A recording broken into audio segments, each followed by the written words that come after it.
When I reviewed Arc Raiders, I said it was one of the greatest, if not the greatest, extraction shooter available today.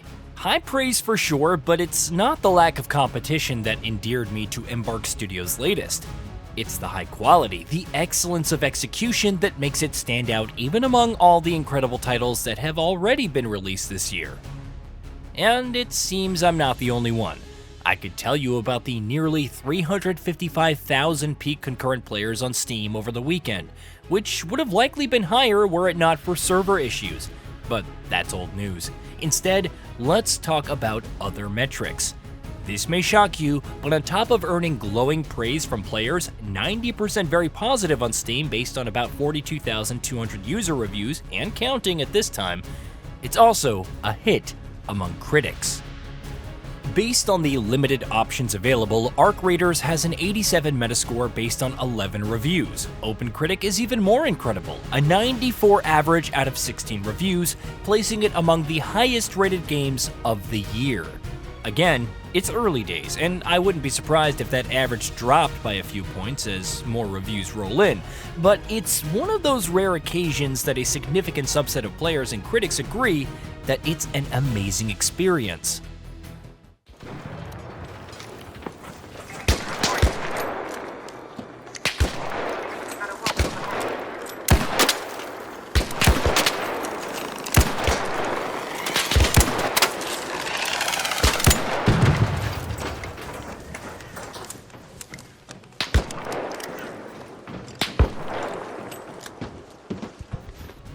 That's reflected in the estimated sales as well. Gamalik, VG Insights, and PlayTracker estimated about 2.1 million players on Steam alone. Embark has yet to announce official sales numbers, but given the popularity of Arc Raiders on PC alone, it's clearly a commercial success when accounting for other platforms. Thus, we return once more to the eternal query. How? Why? At this time of day, at this time of year, localized entirely within a gaming sphere that's proven its disinterest in live service titles again and again? Well, the answer's simple. Make a good game, and people will flock to it, especially when there's a lack of worthwhile alternatives. But based on everything seen thus far for Arc Raiders, the praise for the chill nature of solo play, the intensity that comes from each encounter, the streamlined nature of the entire loop, there are actual 3 major reasons outside of how great the gameplay is. The first, and has been obvious from the very first closed play test, it's easy to get into but difficult to master. A portent of video games that goes back to the days of Mario, but even more pronounced in a genre like this, where the risk of permanently losing progress is real. You could spend hours curating an incredible loadout with some of the best gear, and lose it all on one bad run. This provides much of the thrill in an extraction shooter. Finding exactly what you need in a run is one thing, but getting out with it alive, especially in an environment that takes no prisoners, is even better. However, again, losing it all because of things out of your control, other players, the arc, one bad fall, etc., can feel terrible, especially when having to start from square one. Arc Raiders mitigates this in numerous ways, from the free loadout system, which is yours to keep if you can extract safely with it, to scrappy gathering resources for free after every round. It's also incredibly easy after a few runs to earn enough credits to outright buy the things that you need, or at least the raw materials to craft them. And even if none of that matters, quest progress or nothing in your book, you're constantly earning XP and unlocking new skills. The Rust Belt may let you down in numerous ways, but at least you're making progress. The second reason for its success ties once more into the appeal of extraction shooters, the shakeup of monotony. I've already talked about how solo play is a source of constant entertainment, where an ally one moment can become your worst nightmare in the next, or pitched battles against the Ark leading to desperate, seemingly impossible extractions.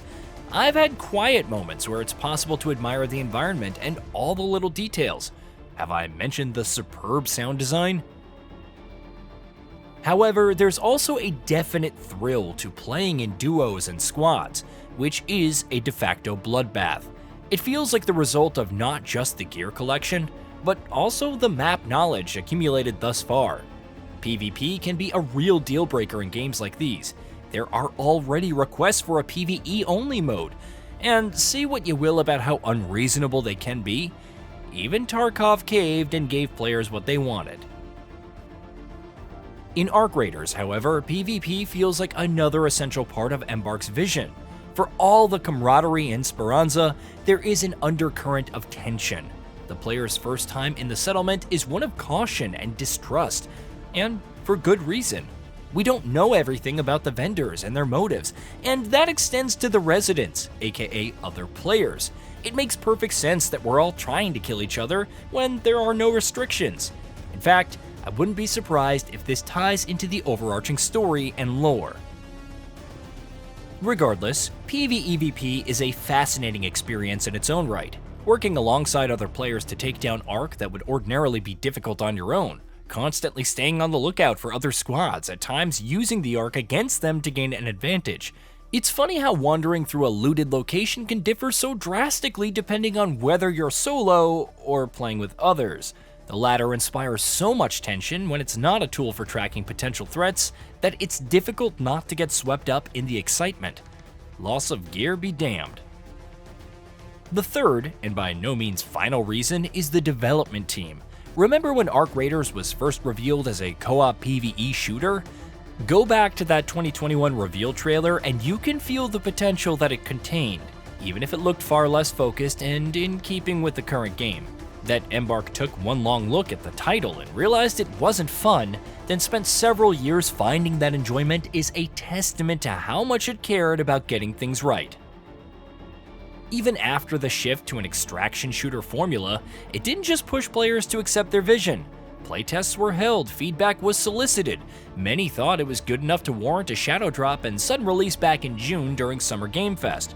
But the studio took its time to polish things even further. It even decided against committing to a roadmap before launch. Obviously, plans were already in place, like what the next map would be, but the focus was on getting it out the door and ensuring smooth access before committing to anything after. That's not even getting into all the gestures that showcase its player-first mentality.